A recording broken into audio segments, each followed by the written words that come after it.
وأحل الله البيع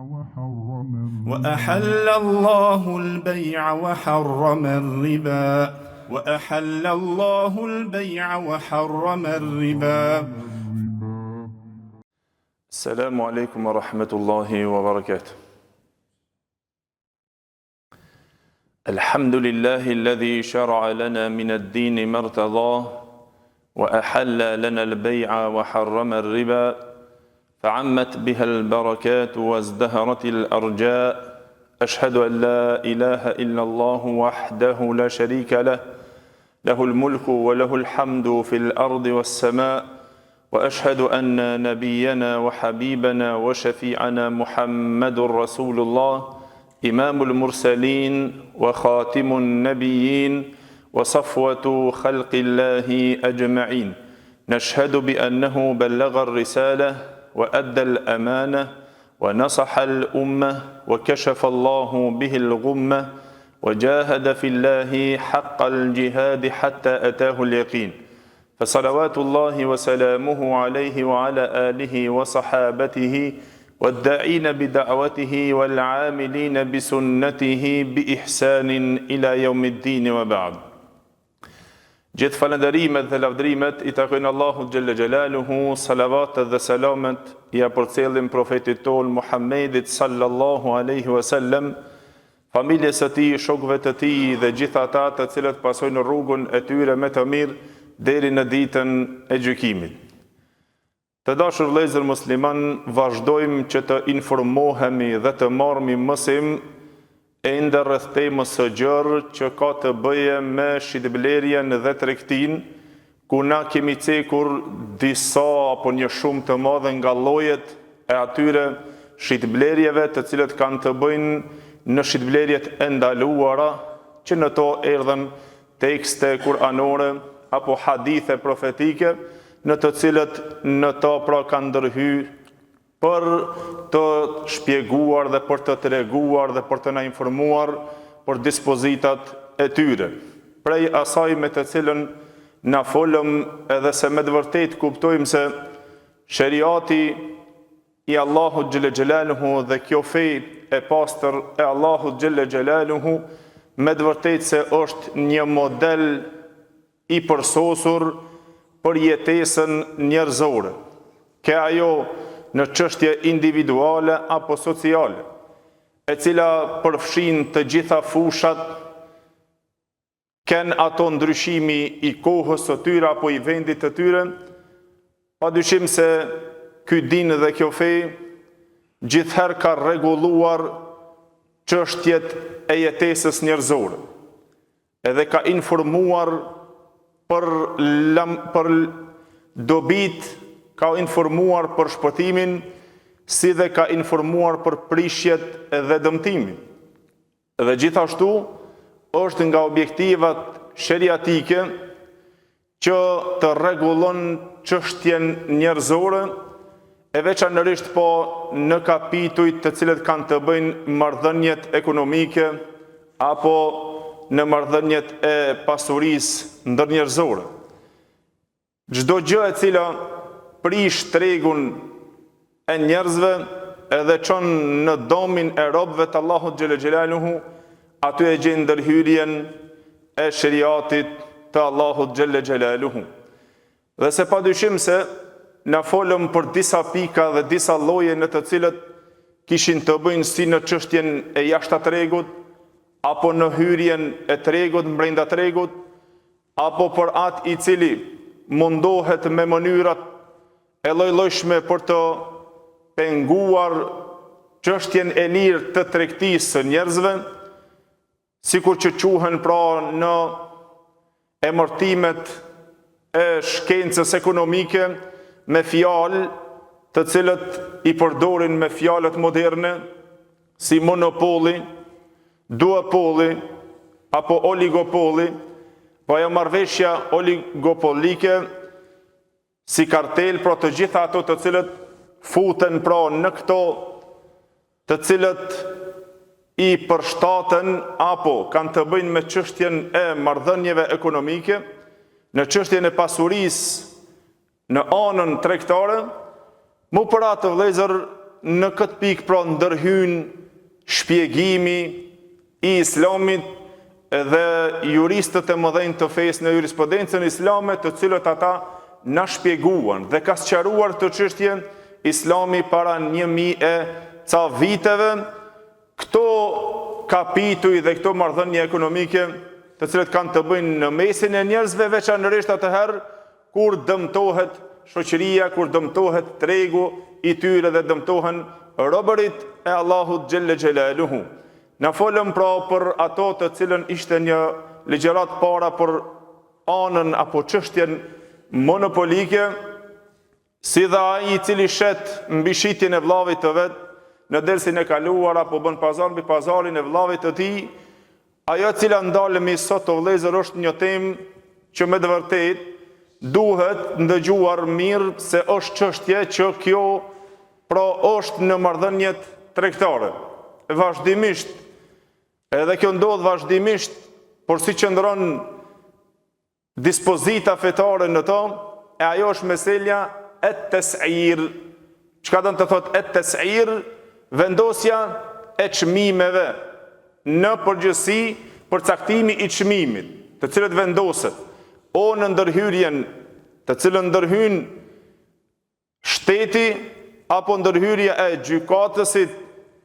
apo ndërhyrja e përgjegjësit, apo zavendësit të tij për të vendosur një çmim, apo vendosja e çmimeve e cila pra vendoset në tregun e lirë dhe ndarja e tregut. Në to padyshim se vendosja e çmimit ndryshon shumë sipas vendeve dhe kohrave dhe tregeve në të cilët njerëzit vendosin çmimet, o vendosin çmimet për në atë pikë që të rriten çmimet dhe të shtrenjtohen sendet, o vendosen çmimet për të eliminuar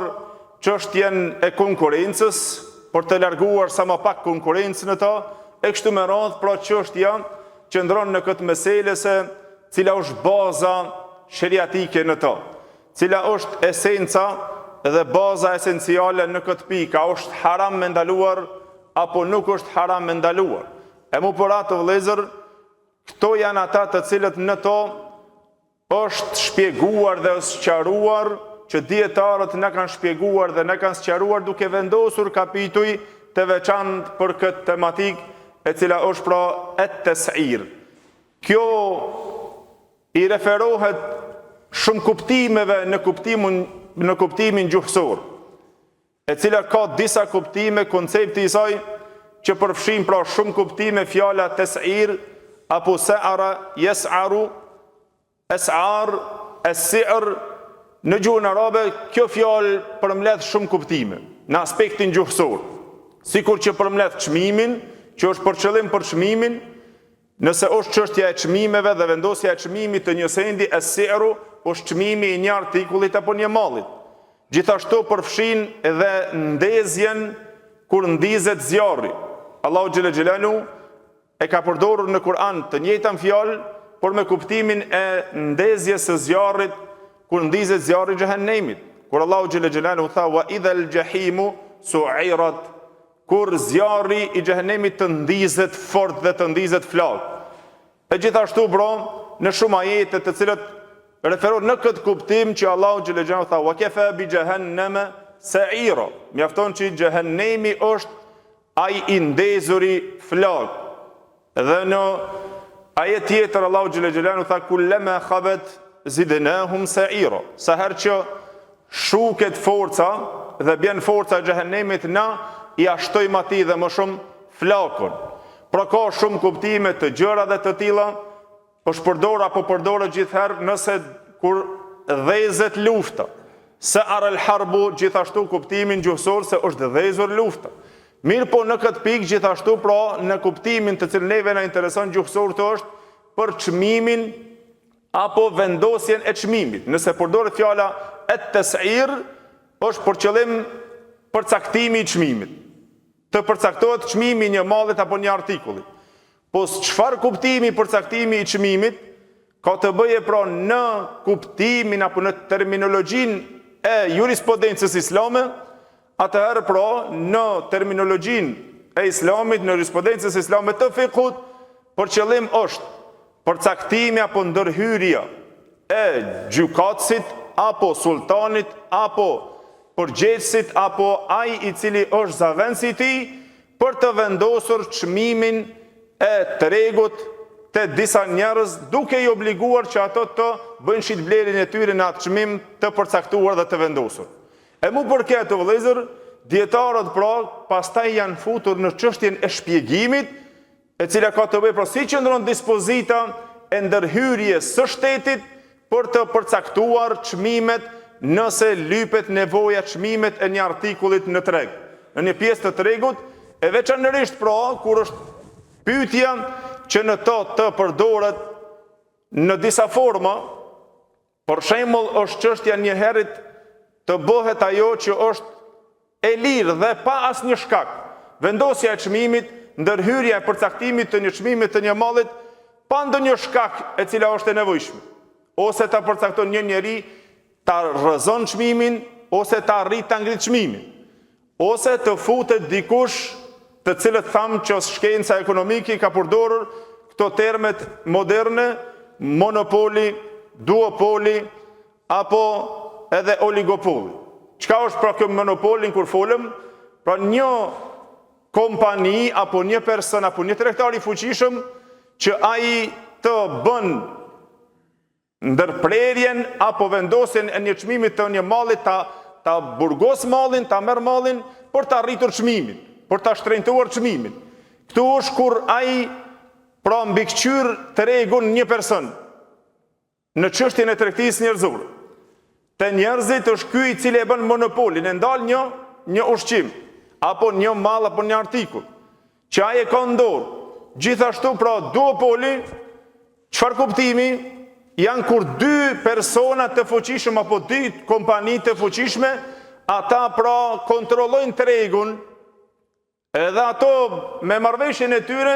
ato vendosin çmimin. Sikur për shembull nëse janë dy kompani të fuqishme të celularit, të telefonit,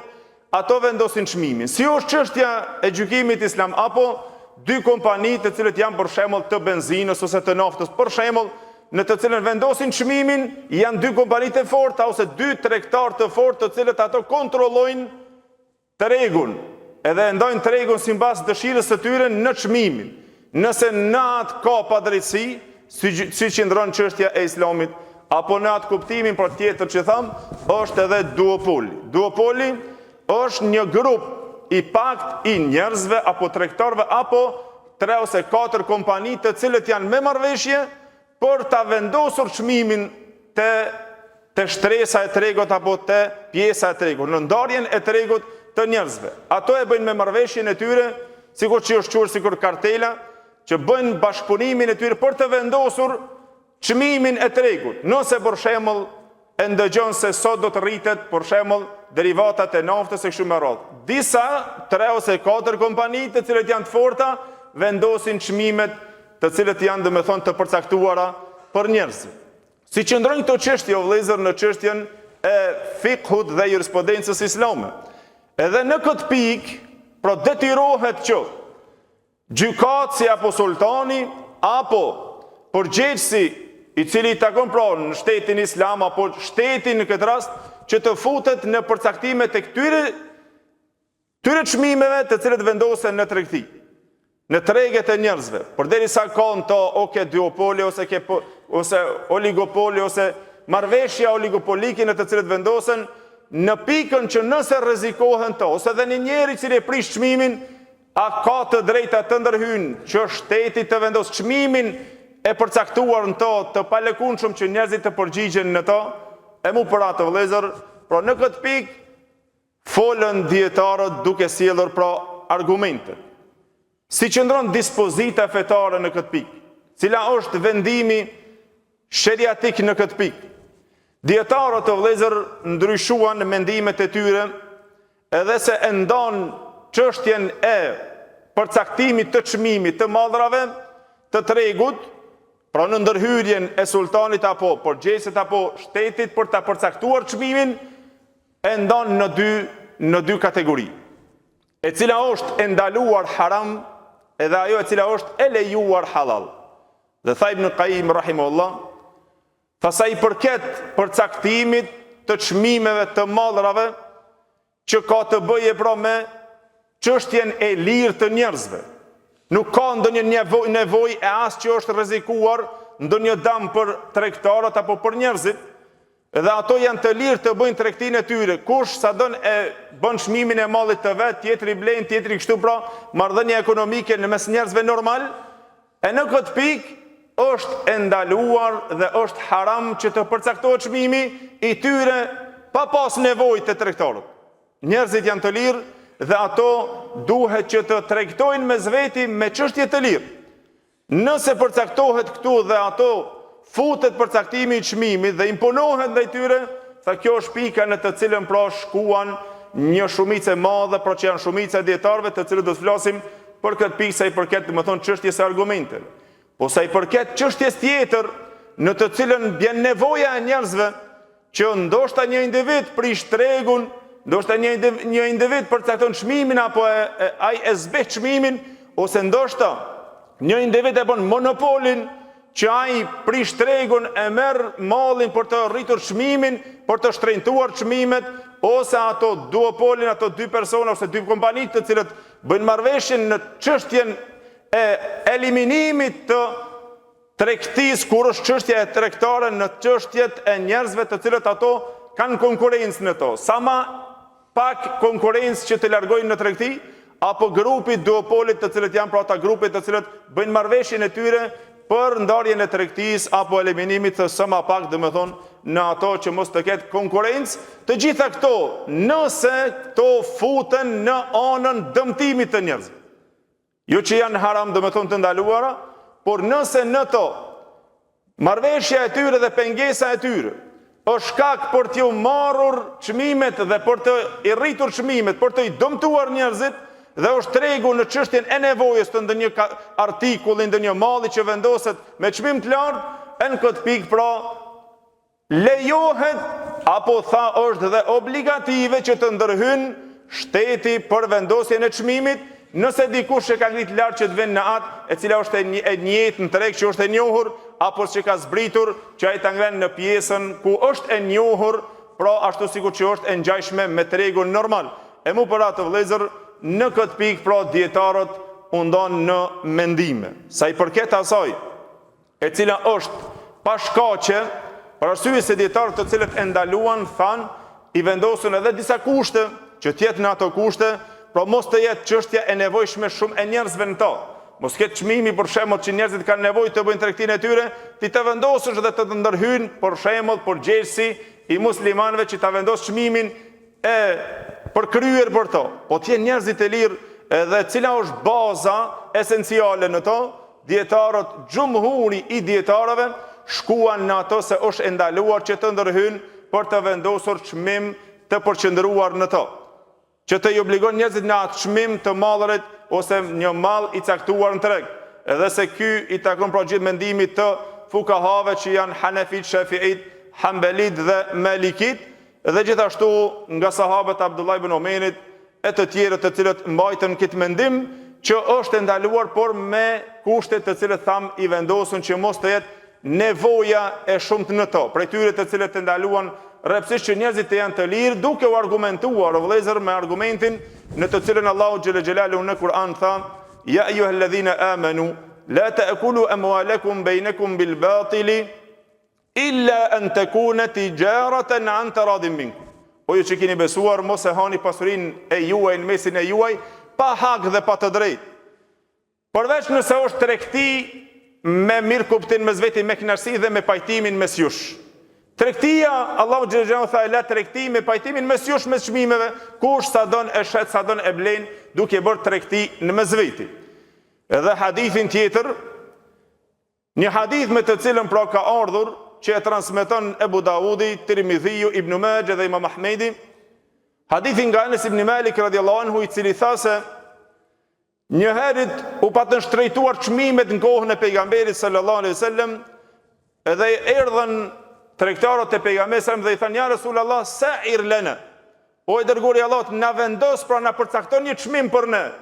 Janë shtrejtuar çmime, s'dim si të vendosim. Vendose një çmim të prerë ta dim për çështjet e mallrave, mos të luajnë këtu kush sipas mënyrës dhe mundësisë që e ka, që mundohet pra ku thamë në to ndashke ana monopolike, duopolike apo oligopolike, gjitha ato të cilët futen për të eliminuar konkurrencën në to, edhe për të ndarë tregun. Ebu Porat pejgamberi sallallahu alaihi wasallam o vëllezër u përgjigj duke thonë: Inna Allaha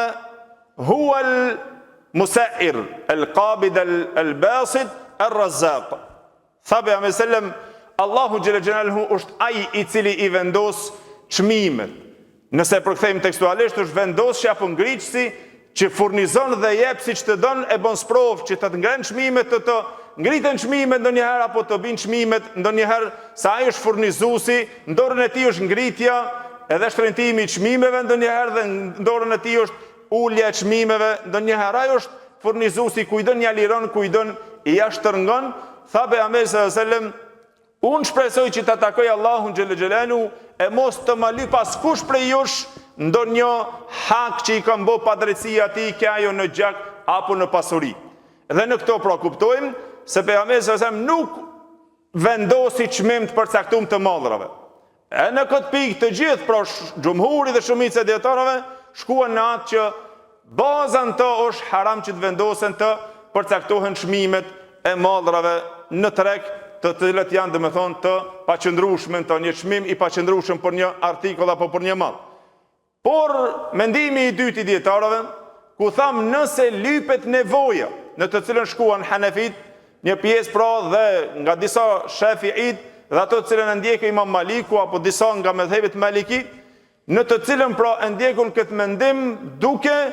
ecur sipas këtij mendimi dhe dietarët e mëdhenj të cilët janë të njohur, Sheh Islam ibn Taymi dhe nxënësi i tij Ibn Qayyim rahimahullah. Në këtë mendim që tha është një pjesë që lejohet të ndërhyjë shteti apo përgjegjësi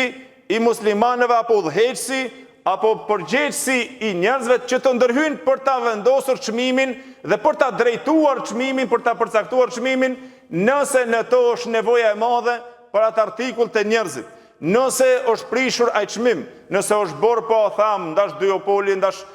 monopoli, ndash oligopoli, të gjithë këto nëse janë shkak që për ngjasimi i kësaj ku tham se Islami i ka sqaruar të çështje si më herë shumë për të larguar domin nga robërit dhe nga tregtarët, nga robërit e Allahut xhel xhelalu. Nga njerëzit që të jenë domethënë në këtë pikë të lirë. Po nëse është çështja në to që dikush luan me këto çmimet, edhe ka fuqinë dhe mundohet që ai të luan në çmimet e njerëzve, atëherë detyrohet që udhëheqësi edhe përgjegjësi apo shteti në këtë rast që ai të ndërhyjnë në përcaktimin e çmimit. Edhe pra, në këtë pikë vëllezër padyshim se është më e qarta që të dihet se Islami gjithherë shikon ato e cila është e dobishme dhe nuk është dëm për njerëzit. Edhe mu për atë prodjetarët shkuan këto pika për të cilën të dim se si qëndron çështja e përcaktimit të çmimeve të ndërhyjnë. Edhe nëse është, domethënë ndonjëherë një njeri, nëse një njeri e prish tregun ose e zbrit çmimin ose e ndërton, shkoi Imam Maliku rahimullah